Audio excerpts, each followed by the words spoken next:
Escaping persecution and war in Somalia, Amina's family knew they had to flee their home country of Somalia after her father, a local community leader, began receiving death threats from members of a rival clan.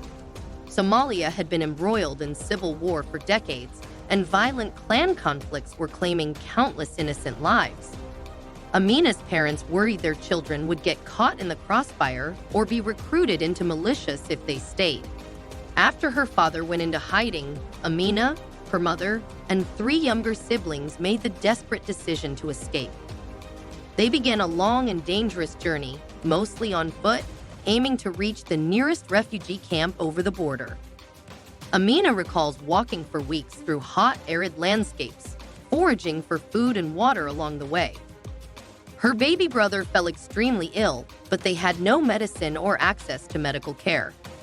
At one point, they were robbed at gunpoint by bandits who took the little money they had. Amina describes the constant fear of being caught by armed gangs who were known to rape and kill migrants. At the refugee camp, they endured squalid, crowded conditions in makeshift shelters with little food, water, or sanitation. Amina lost her mother to illness, but after several months in the camp, they were finally granted asylum status and were able to immigrate as refugees to the United States. Though the journey was traumatic, Amina says she feels hope for the first time in years about what the future holds. Risking everything to escape poverty. Pablo grew up in rural Guatemala in a poor family of subsistence farmers. As a child, he dreamed of coming to the United States to escape a life of backbreaking manual labor and poverty. He decided to risk the dangerous journey north when he turned 18. With the little money he had, Pablo paid a coyote smuggler who promised to get him across the U.S. border. After traveling over land for weeks, Pablo and a small group of other migrants arrived at a remote section of the Sonoran Desert on the border between Arizona and Mexico. The coyote gave them backpacks of supplies and wished them luck before abandoning them. Pablo recalls walking all night through rough desert terrain in freezing temperatures. Their food and water quickly ran out. After days of exposure and dehydration, several people in his group collapsed. Pablo carried one elderly woman on his back for hours before she died. He buried her body in the desert. One night, Pablo heard helicopters and saw Border Patrol agents rounding up his group at gunpoint. He managed to hide but was soon caught, arrested, and deported back to Guatemala. Pablo says it was the most desperate and devastating experience of his life. A year later, he tried again and finally succeeded on his second attempt, making it through the desert undetected. He broke down in tears when he arrived in Phoenix, Arizona. Though the immigrant journey exacted an emotional toll, Pablo is now living his dream and working to support his family back home. A young girl's solo escape from North Korea. So he was just 13 years old when she decided to flee North Korea and attempt to reach South Korea. Though risky and rare for someone so young, she felt she had no choice in order to avoid the extreme poverty and oppression in her homeland. Soe's family had fallen out of favor with the totalitarian regime because her father was suspected of criticizing the government. As punishment, the family was relocated to a remote farming village where food shortages were rampant. Soe's father passed away one harsh winter from malnutrition.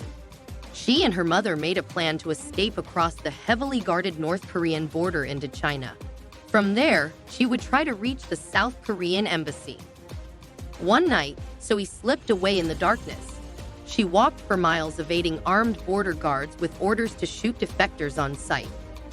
In China, she lived in hiding and worked illegal jobs for over a year, always at risk of being detained and repatriated back to North Korea.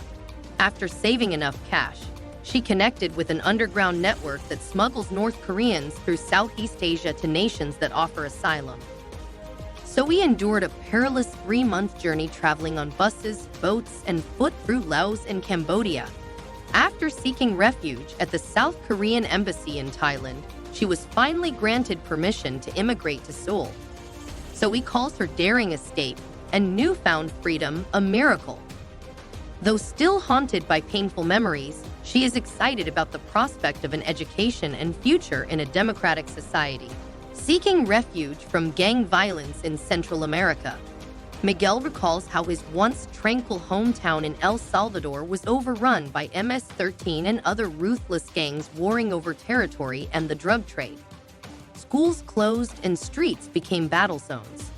Children as young as 10 were forced to join gangs and commit violent crimes or risk execution. Many of Miguel's friends and cousins were murdered, disappearing without a trace. His family's small grocery store was repeatedly extorted for protection money they could not afford. When Miguel refused to sell drugs for MS-13, the gang targeted him as a snitch. Fearing for his life, Miguel's parents urged him to flee north immediately. At 14 years old, he made the harrowing journey alone up through Mexico. He was robbed and beaten, went hungry for days, and rode on top of freight trains known as the Beast, where many migrants fall off and get killed. At the U.S. border, Miguel turned himself in and requested asylum, but he was instead detained at a youth immigration facility for months. After his release, Miguel was finally able to join extended family in Los Angeles. He remains anxious about deportation and desperate to help loved ones back home flee the violence. Though just starting over with nothing, Miguel is grateful for the relative safety of his new life and the opportunity to pursue an education. Afghan interpreter finds refuge after years of service. Ali was an interpreter who worked closely with American troops on the ground in Afghanistan for nearly a decade. After the U.S. withdrawal, Ali and his loved ones faced grave threats from the Taliban because of his work with Allied forces. Interpreters and their allies were being hunted down, tortured, and killed. Ali applied frantically for a special immigrant visa along with his wife and 4 young children. After months in hiding while awaiting approval, they finally boarded an evacuation flight out of Kabul during the chaotic U.S. exit. The family had to start over from nothing, but Ali says he will be forever grateful and indebted to the troops he served alongside in Afghanistan. In America, his kids can finally go to school without fear. Ali hopes to improve his English skills and find work as an interpreter once again. Though he and his wife struggle with trauma and upheaval from their experiences in Afghanistan, they both break down in tears of joy and relief when reflecting on their newfound security and hopes for the future. Harrowing passage on a refugee boat from Vietnam. When Tu was a teenager in the late 1970s, her family made the desperate decision to escape communist Vietnam after the war. They feared persecution for their affiliation with American forces during the conflict. Her parents secretly hired a smuggler to transport them by boat to a refugee camp in Thailand. Crammed with dozens of others fleeing Vietnam, Tu recalls how their small, rickety vessel nearly capsized multiple times on the open sea during storms. Food and fresh water were extremely limited. People around them fell dangerously ill, but there was no medical help. After a month adrift at sea, Thai authorities intercepted their boat and towed them to a refugee camp on the mainland.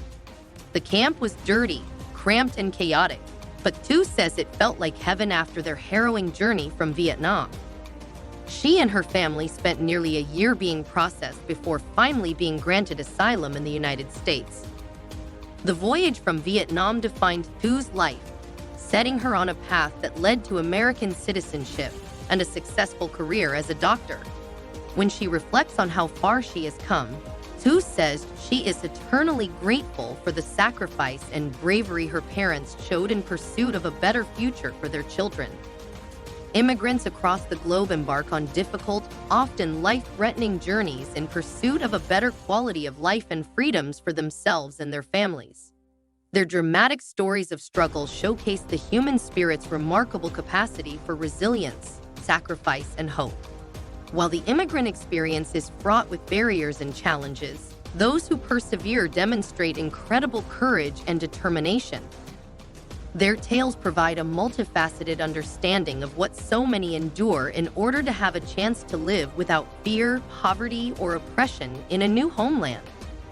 The journeys of immigrants reveal their humanity along with the complex realities of migrating in a world too often fractured by violence, instability,